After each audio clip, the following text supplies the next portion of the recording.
नमस्कार दोस्तों, मेरा नाम है विशाल। आप सबका स्वागत है स्टॉक बॉक्स के बिजनेस स्टैंडर्ड एनालिसिस वीडियो में। यहाँ पर हम रोज एनालाइज करते हैं बिजनेस स्टैंडर्ड और दूसरे बिजनेस न्यूज़पेपर्स के कुछ बढ़िया आर्टिकल्स। यहाँ पर हम जो इम्पोर्टेंट न्यूज़ है वो लेकर आते हैं और उसके कॉज और इफेक्ट को एनालाइज करते हैं। थॉटफुली हम प्रेडिक्ट करते हैं कि क्या इसका इम्प्लीकेशन हो सकता है हमारी लाइफ पर और ओवरऑल इकोनॉमी पर। अगर आपको पसंद है ऐसे वीडियोज़ तो अभी सब्सक्राइब कर लें इस चैनल को। शुरुआत करते हैं सबसे पहले आर्टिकल से। ये आर्टिकल कह रहा है कि Indian economy 16.5 years behind China's. मतलब कि जो भारत की जो अर्थव्यवस्था है इस वक्त, इंडिया की इकोनॉमी है, ये 16.5 साल पीछे है चाइना से। अब ये नंबर कहाँ से आया और ये किसने दिया, हम आपको बताते हैं। ये आर्टिकल कह रहा है कि India is a median 16.5 years, 16.5 साल पीछे है चाइना से। किस बेसिस पर? ब्रॉड बिजनेस और इकोनॉमिक पैरामीटर्स पर। तो कुछ ब्रॉड मतलब मैक्रो, यहाँ पर आप कह सकते हैं बड़े बड़े जो बिजनेस और इकोनॉमिक पैरामीटर्स हैं उनको एनालाइज किया गया। और ये रिसर्च लेकर आया है बर्नस्टीन, जो सजेस्ट करता है कि कंट्री को, अभी इंडिया को काफ़ी कैचिंग अप करना है। मतलब काफ़ी चीज़ों में कैचअप करना है। चाइना जहाँ आगे निकल गया वहाँ बराबरी करना है। और काफ़ी सारी चीज़ें ऐसी, कोई एक दो स्पेसिफिक चीज़ें नहीं है। ये जो ब्रोकरेज फर्म है इसने कुछ बहुत सारे यार्ड स्टिक्स रखे। यार्ड स्टिक्स मतलब आप कह सकते हैं बेंचमार्क्स कंपैरिजन के लिए। जैसे कि आप क्लास में कर सकते हैं बेंचमार्क्स। यूजुअली ऐसा होता है कि जो टॉपर है वो 90% ला रहा है, जो एवरेज है वो 70, जो अच्छा नहीं कर रहा वो 50 ला रहा है, लेट्स से। तो इसी तरीके से कुछ यार्ड स्टिक्स बनाए इन्होंने, ठीक है। अब क्या था इसमें, जैसे कि patents, foreign direct investment, forex reserve और नॉमिनल ग्रॉस डोमेस्टिक प्रोडक्ट। ये पैरामीटर्स आपके हिसाब से क्या सही है और क्या इसमें कुछ और भी पैरामीटर्स होने चाहिए? सबसे पहले एक बार समझते हैं पैटेंट्स कैसे इंपॉर्टेंट है। देखिए, एक कंट्री है मान लीजिए, या एक कॉलेज है जहां इस साल 100 पैटेंट्स आए हैं और दूसरा कॉलेज है जहां से इस बार 10 पैटेंट्स आए हैं। अब देखिए, ये कंपैरिजन आप क्वालिटेटिव बेसिस पे अगर करने जाएं तो जब बहुत एक कंट्री लेवल पे करते हैं तो पॉसिबल नहीं होगा। ऑफ कोर्स दोनों की क्वालिटी अलग हो सकती है। हो सकता है एक कॉलेज में 10 ही पैटर्न्स आए हों लेकिन कुछ बहुत ही रेवोल्यूशनरी आए हों, और एक जगह 100 आए हों बट कुछ खास ना आए उनमें से एक भी। लेकिन पिछले 10 सालों में अगर आप कंपेयर करें तो नंबर ऑफ पैटेंट्स जिस कंट्री में आए होंगे, अगर आप बड़े नंबर पे देखें तो ऑन एन एवरेज जहाँ ज़्यादा आ रहे हैं वो ऑफकोर्स बेटर कर रही है जहाँ कम आ रहे हैं उससे। वहाँ साइंटिफिक इनोवेशन बहुत ज़्यादा हो रहा है कंपैरेटिवली। वहाँ फोकस किया जा रहा है नए डेवलपमेंट पे, इनोवेशन पे, साइंस पे फोकस किया जा रहा है। तो इस बेसिस पे एक तो कंपैरिजन हुआ, ये अच्छा कंपैरिजन है हमें लगता है। इसके बाद फॉरेन डायरेक्ट इन्वेस्टमेंट, वो वहीं आएगा जहाँ पर फॉरेन इन्वेस्टर्स जो हैं, जो इंटरनेशनल इन्वेस्टर्स हैं, उन्हें लगे कि नहीं अगले 10 साल यहाँ ग्रोथ होनी है, या 20 साल या 25 साल, लॉन्ग टर्म के लिए भी फॉरेन डायरेक्ट इन्वेस्टमेंट वहीं आता है। तो ये भी एक अच्छा क्राइटेरिया है। फॉरेक्स रिजर्व कहाँ पर बेटर है ज़्यादा। इसके अलावा nominal gross domestic product, of course GDP comparison तो यहाँ होना ही। और एक्सपोर्ट्स एक इंपॉर्टेंट क्राइटेरिया है, क्योंकि जहाँ अच्छी मैन्युफैक्चरिंग होगी, स्ट्रॉन्ग इकोनॉमी होगी, वहीं पर एक्सपोर्ट ज़्यादा होंगे। तो इन दोनों कंट्री को इन बेसिस पे कंपेयर किया गया है, इंडिया और चाइना को, ठीक है। तो आप बेसिस समझ गए हैं।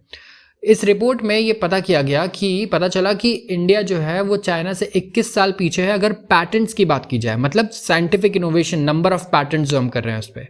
20 साल पीछे है एफडीआई में, फॉरेन डायरेक्ट इन्वेस्टमेंट, जो एफडीआई इंडिया में आ रहा है, फॉरेन का निवेश जो आ रहा है बाहर का।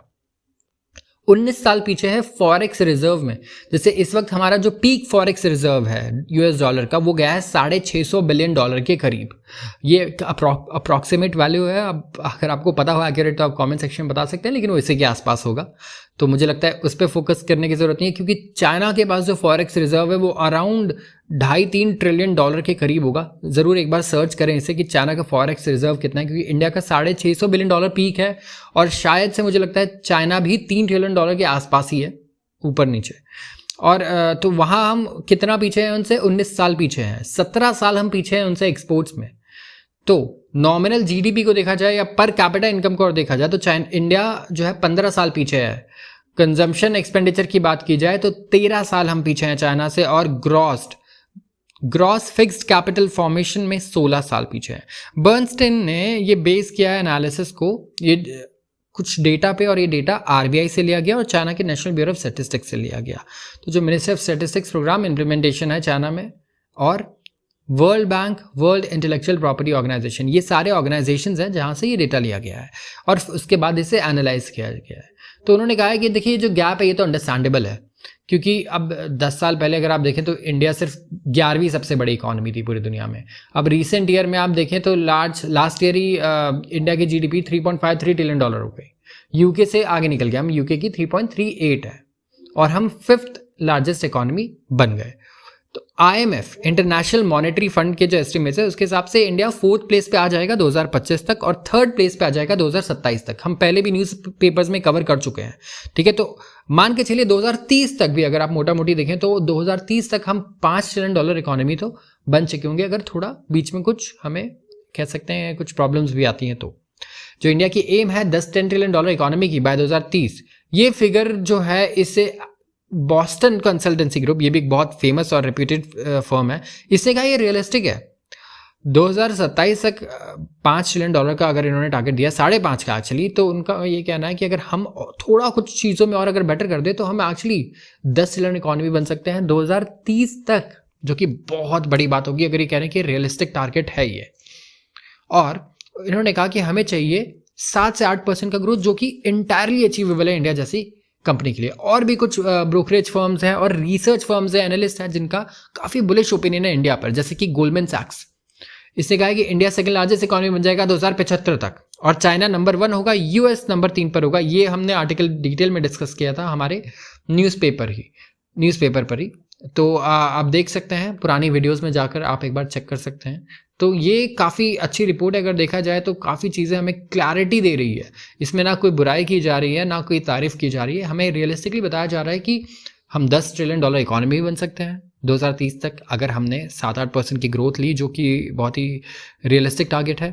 और चाइना से हम किस एस्पेक्ट में कितना पीछे हमें ये भी पता लगता है, जो कि एक अच्छा पैरामीटर है, क्योंकि अगर हमें पता होगा हम किससे कितना पीछे है तो हमें ये भी पता होगा हमें कितनी मेहनत करनी है, कितना टारगेट आगे अचीव करना है, कितने और एफर्ट्स डालने हैं। आते हैं अगले आर्टिकल पर। अब ये आर्टिकल डिस्कस करने के बाद हम डिस्कस करेंगे एक बहुत बड़ा इशू। ये कह रहा है कि inflation a key issue the world faces.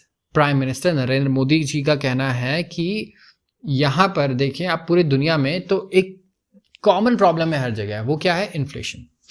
तो G20 समिट से कुछ वक्त पहले ही इंडिया की जो प्रेसिडेंसी है और प्राइम मिनिस्टर हैं नरेंद्र मोदी, उन्होंने आइडेंटिफाई किया कि भाई इन्फ्लेशन एक क्रिटिकल इशू है जो पूरी दुनिया फेस कर रही है, वेस्ट और इंडिया भी।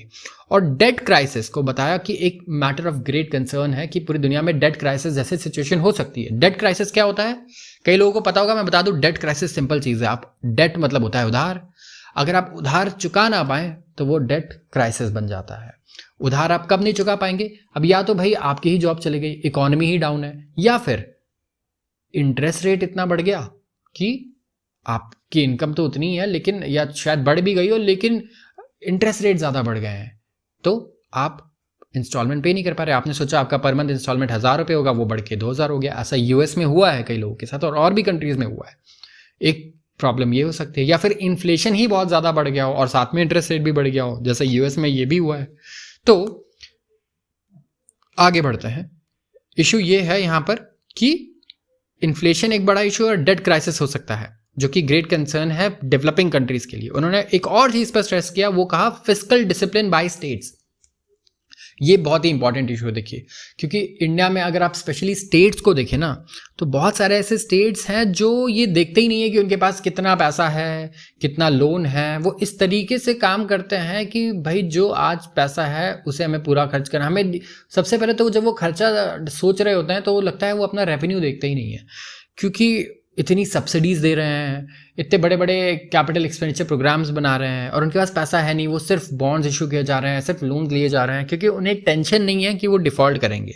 पैसा सेंट्रल गवर्नमेंट से आ जाएगा, कहीं से आ जाएगा, वो ये मान के चलते हैं। तो ये एक बहुत बड़ा इशू है। देखिए डिसिप्लिन फॉलो करना बहुत ज़रूरी है, क्योंकि जिन जिन कंट्रीज़ ने किया नहीं, आज देखिए उनकी हालत क्या है। चाहे आप ग्रीस को देखिए, फिस्कल डिसिप्लिन फॉलो करना कितना आपको आगे लेके जा सकता है और नहीं करना उतना ही आपको कुएं में ढकेल सकता है। तो ग्रीस का एग्जांपल है। प्लस पाकिस्तान को भी देखिए, फिस्कल डिसिप्लिन कहाँ है, इतने हाई इंटरेस्ट रेट पे उन्होंने लोन्स लिए हैं। उसके बाद जितने भी उनके आप खैर वहाँ तो और भी इशूज़ है, करप्शन एक बहुत बड़ा इशू है और फिस्कल डेफिसिट वगैरह के जो इशूज़ हैं यहाँ पर उनके लिए ये क्या एक्चुअली सेकेंडरी हो जाती है वहाँ पर, जहाँ करप्शन और दूसरे इशूज़ बहुत ज़्यादा होते हैं, पॉलिटिकल इशूज़।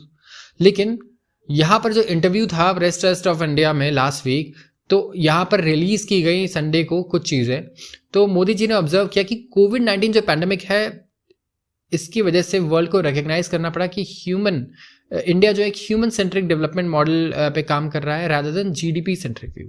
सबका साथ सबका विकास मॉडल के बारे में उन्होंने बात की कि यही हमारा गाइडिंग प्रिंसिपल है। हम कभी भी कुछ डिसीजन लेंगे तो हम ये मोटो सोचेंगे, वहाँ पे ये रखेंगे और देखेंगे कि इसे क्या ग्रो करने में मदद करता है, इस पे क्या फोकस करता है। तो उन्होंने कुछ सक्सेसेस भी लिस्ट किए इंडिया की G20 प्रेसिडेंसी में और कुछ पॉलिटिकल ऑफ कोर्स कॉन्वर्सेशंस भी हुए होंगे अगर ये इंटरव्यू है, लेकिन हमें सिर्फ फोकस करना है किस चीज़ पर, इकोनॉमिक इशू पर। तो उनका कहना है कि इंडिया मीन्स बिजनेस और इंडिया के पास क्या है, डेमोक्रेसी, डेमोग्राफी एंड डाइवर्सिटी।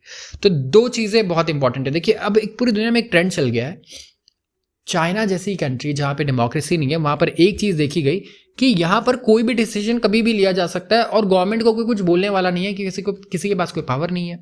वैसे ही सेम चीज़ आप देखिए रशिया में भी है। तो इंडिया में एक ये बेनिफिट कंट्री जितनी भी कंपनीज है उन्हें मिलेगी कि डेमोक्रेसी में ऐसा नहीं है कि आप कुछ भी एकदम आउटरेजियस एकदम से कर दें और कोई आपको कुछ बोल नहीं सकता, ऐसा नहीं है। देखिए सबसे पहले यहाँ पर रीजनेबल कॉन्वर्सेशंस हो सकती है। दूसरी चीज़ क्या है, हमारे पास डेमोग्राफी है, क्या हमारे पास सबसे ज़्यादा यूथ है, तो यहाँ पर हमें सस्ते दाम पर लेबर्स मिल सकते हैं। अब देखिए अनस्किल्ड भी बहुत है, स्किल्ड भी बहुत है। तो ये एक बहुत बड़ा कह सकते हैं डबल एज स्वॉर्ड है, दो धारी तलवार है कि अगर कहीं पे बहुत सारा यूथ है और अगर उसके पास स्किल नहीं है, जॉब नहीं मिल रही, तो वो उस कंट्री को, उस देश को बर्बाद कर सकता है।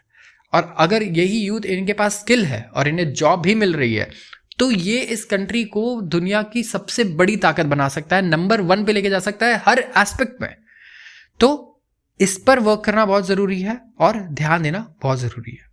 आज के लिए बस इतना ही। अगर आपको ये वीडियो पसंद आई हो तो ज़रूर इसे लाइक करें और इस चैनल को सब्सक्राइब करना बिल्कुल ना भूलें।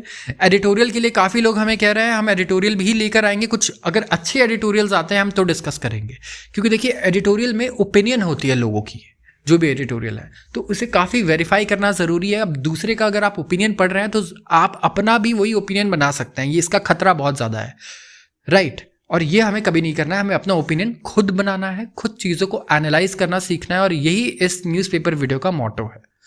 तो आगे और भी चीज़ें हम लेकर आएंगे, तब तक आप इस चैनल को सब्सक्राइब करें और हमारी बाकी वीडियोज़ को भी ज़रूर फॉलो करें। धन्यवाद।